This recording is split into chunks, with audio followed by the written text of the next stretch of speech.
Hello everyone, this is the review for Trig graphs, the Amiga Revista, the friendly review.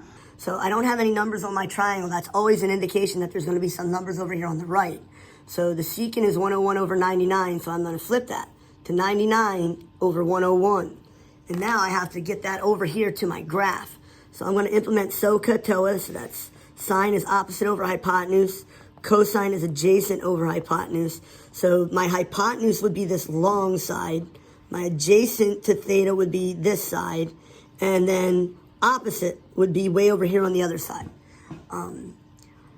So the adjacent side is 99. I'm going to place that on the bottom. And the hypotenuse is 101. I'm going to place that on the hypotenuse. Now to find the opposite side, I have to do 101 squared minus 99 squared. So let's see how this runs in our calculator. I'm going to type it in. I'm going to turn it on. Mode 1 it. And then I'm going to hit the square root button of 101.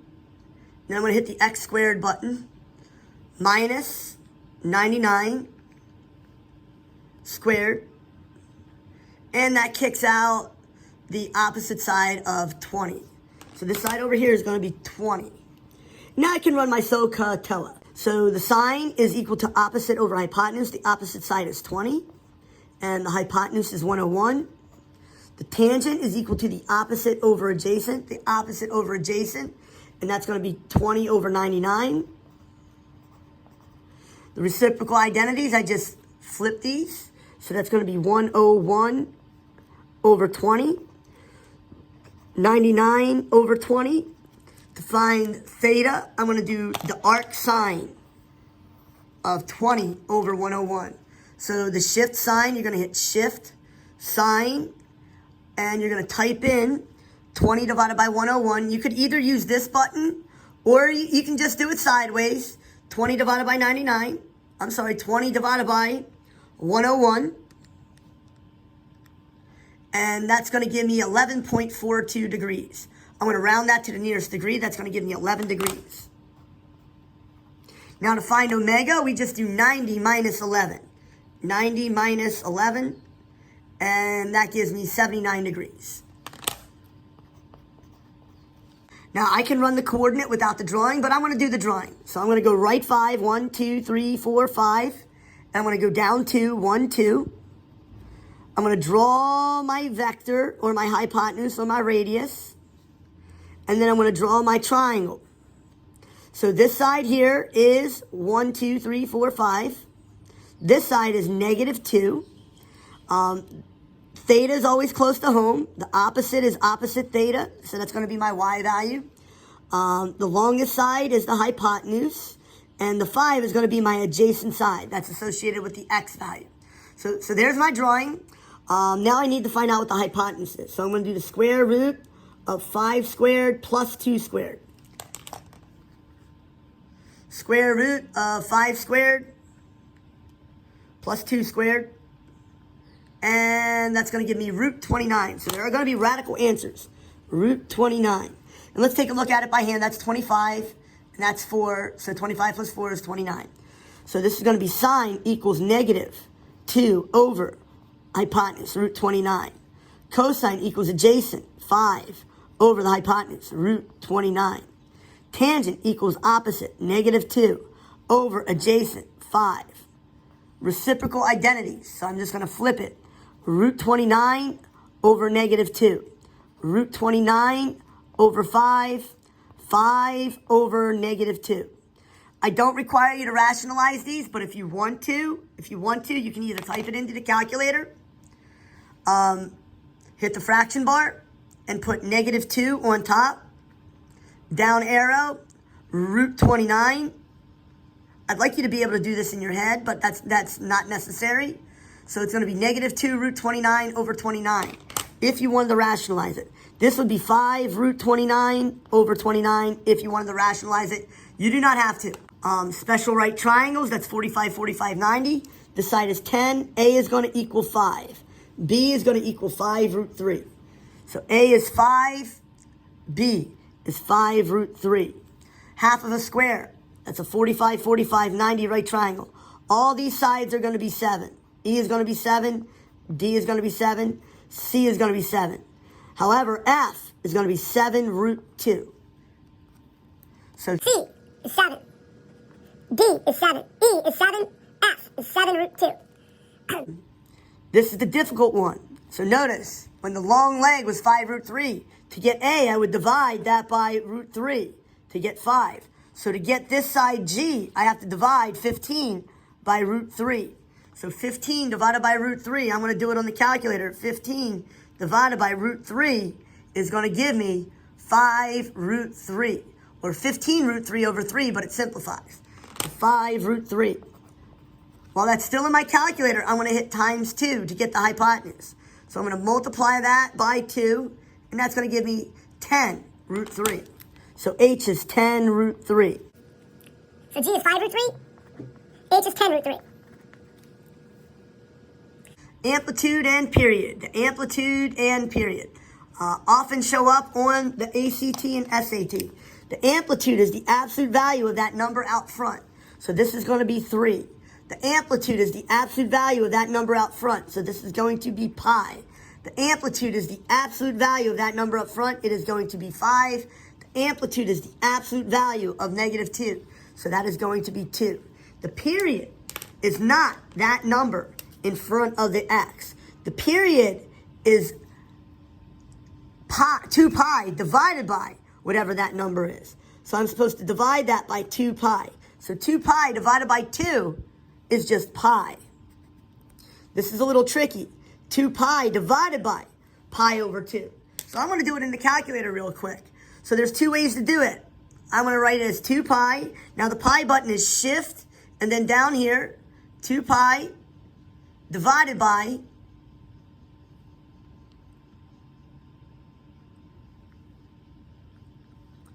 pi over 2. So I'm going to write it down the bottom, shift pi, and then I'm going to hit this division bar. And it'll simplify it for me. It's just 4. So that period is going to be 4. If you did it by hand, that would be 2 pi divided by pi over 2.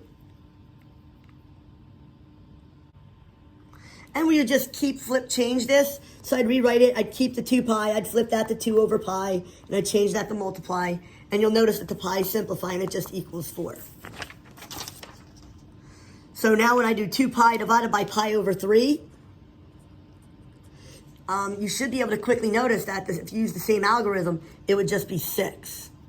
And then 2 pi divided by 4, that simplifies to pi over 2. But again, you could use the calculator for all of these. 2 pi divided by 4, I'm going to hit the fraction button. I'm going to type in 2, shift pi, divided by 4. Now the calculator, the Casio gives you 2 is 1/2 pi, but we usually write it as pi over 2. Either way is perfectly acceptable. Graphing. So the first thing I need to do is find the amplitude. And the amplitude of this is 2. So the amplitude equals 2. So I go up 2 and I go down 2. This is not an asymptote. This is a boundary, an upper bound and a lower bound. My period is going to equal 2 pi divided by 1/2. I can do it by hand, but I'll do it on the calculator so you can see it. So 2 pi divided by 0.5. And that gives me 4 pi. So my period is 4 pi. Always go out 4. Even though it says 4 pi, that might lead you to believe that you go out 4 because it's 4 pi. Even if it said 7 pi, you would go out 4. I go out 1, 2, 3, 4. Everybody get on the dance floor. I'm going to put 4 pi there. Now half of 4 pi is 2 pi.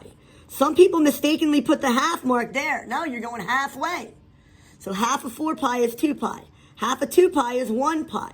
And then 1 pi, 2 pi, we can obviously see that this is going to be 3 pi.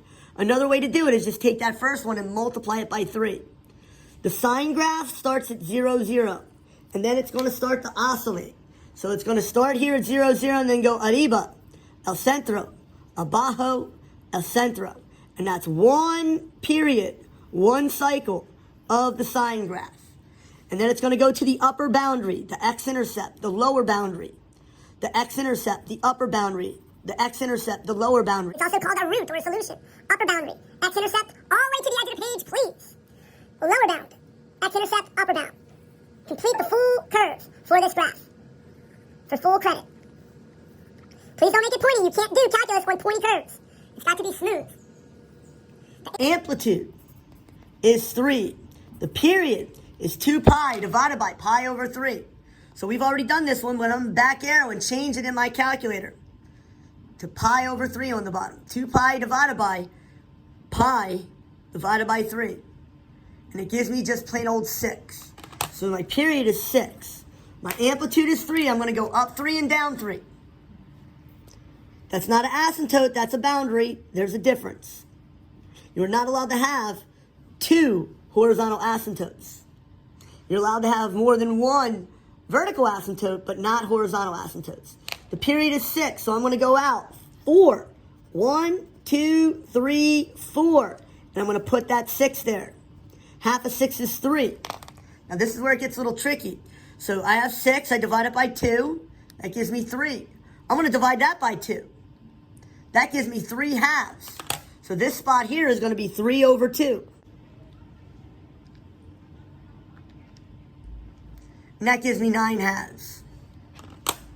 So this third spot is going to be 9 over 2. The cosine graph usually starts at 0, 1, but there's a 3 up there, so it's actually going to start at 0, 3. And then it's going to oscillate. And that's going to be 1 full period, 1 cycle of my cosine graph. And then I'm going to continue the other dots, behind and in front.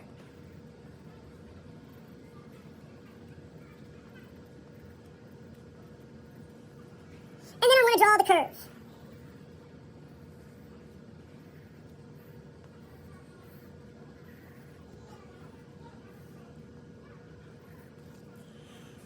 The negative in front, but the amplitude is still 2. So I'm going to go up 2, down 2, and put my boundary.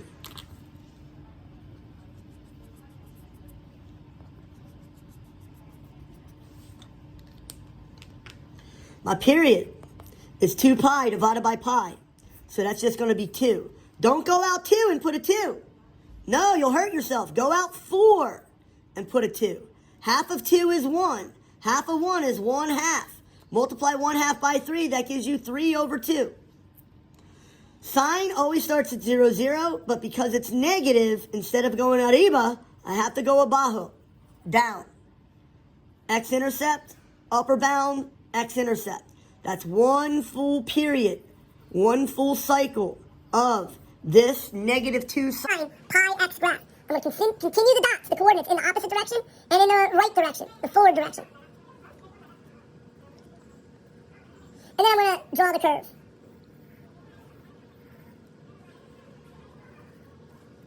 Complex numbers, complex numbers. So the first things first, let's draw the vector. And you have to put an arrow on it. That vector goes out 1, 2, 3 on the real. And then it goes up 1, 2, 3, 4 on the imaginary. So it's 3 plus 4i. That's the standard form. The component form, which I don't want, would be 3, 4 in these little vector notation component forms. That's not what we want in this particular case. Now, in order to get the magnitude, I'm just going to do the Pythagorean theorem. So we should know that it's a 3, 4, 5 right triangle. I'm going to do the square root of 3 squared plus 4 squared. And it kicks it out to be 5. So the magnitude is 5. Sometimes we call it the absolute value, which is okay. I'm going to draw the vector. Remember to start at 0, 0, go out to that point, and put an arrow on that vector. There are 2 components to a vector. It's direction and magnitude. I go left 2 on the real, so it's -2 on the real axis. Then I go up 2 on the imaginary axis, so it's -2 plus 2i. 2 squared plus 2 squared, the square root of 2 squared plus 2 squared. I don't need this. It's a 45, 45, 90 right triangle, so I know it's going to be 2 root 2. That's the magnitude or absolute value, 2 root 2. So my point, my coordinate is way over there. I'm going to draw the vector from 0, 0 out to that coordinate. Put the arrow on it. I go left, 1, 2, 3, 4, 5. So it's -5 on the real axis. And then I go up, 1, 2, 3, 4, 5. So that's plus 5i on the imaginary axis. That's going to give me a right triangle of 5, 5, 5 root 2 if you don't want to use the calculator.